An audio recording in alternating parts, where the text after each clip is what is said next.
He stood outside the school gate with tears in his eyes. Inside, students were attending classes, laughing with friends, and chasing their dreams. But for him, everything was over.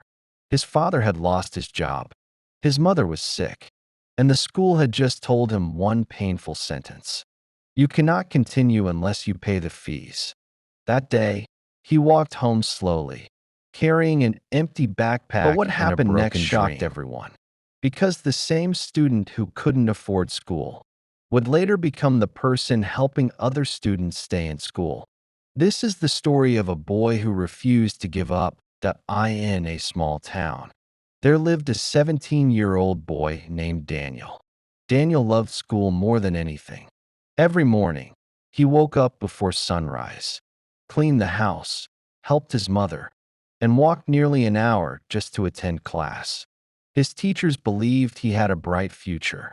He was one of the smartest students in school. But at home, life was difficult. His father worked at a small construction company, earning barely enough money for food. Some nights, the family ate only bread and tea. Still, Daniel never complained. He believed education would change everything. Then one day, disaster struck. His father lost his job after the company closed unexpectedly. Bills started piling up. Rent became impossible to pay. Electricity was cut off. And soon, Daniel's school fees were overdue. At first, he tried hiding the problem. He borrowed notebooks from friends. He avoided conversations about fees.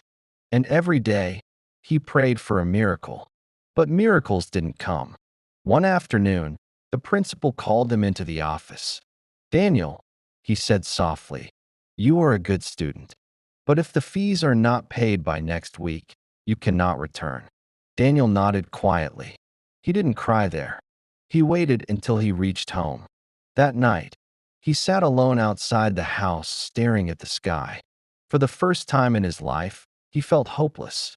He thought about quitting school forever. But the next morning, something changed. While walking through the market, he noticed an old man struggling to carry heavy boxes. Daniel rushed to help him. Afterward, the old man smiled and handed him a few dollars. It wasn't much, but for Daniel, it meant something important. He could earn. The next day, he returned to the market. He carried bags, cleaned tables, loaded trucks, anything people needed. He worked before school, after school, even on weekends. His hands became rough. His clothes became dusty. And sometimes, he was so tired, he almost fell asleep during class. But he refused to stop. Months passed. Slowly, Daniel paid part of his school fees, then more, then all of it. Teachers began noticing his determination. One teacher secretly bought him books. Another gave him extra lessons for free. Even students who once ignored him started respecting him. But Daniel's biggest challenge was still ahead. Final exams were approaching, and he barely had time to study because of work. Some people told him, "Just quit. School is not for people like us. You should focus on surviving." But Daniel ignored every negative voice. Every night, after working long hours, he studied under a streetlight because the electricity at home was gone.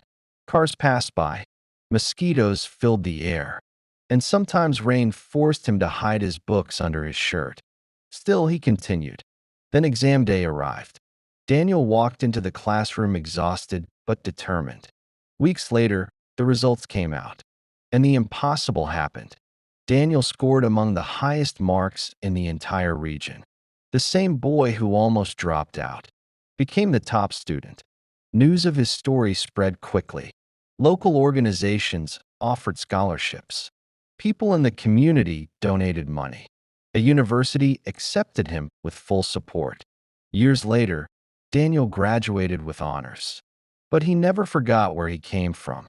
Instead of spending all his success on himself, he started a small foundation to help poor students pay school fees. And one day, a young student walked into his office crying because he couldn't afford school. Daniel smiled gently and said, "I know exactly how you feel. Then he paid the students' fees in full. Because sometimes, the people who suffer the most become the ones who help others the most. And Daniel's story proved one powerful truth. Your situation can delay your dream, but it does not have to destroy it.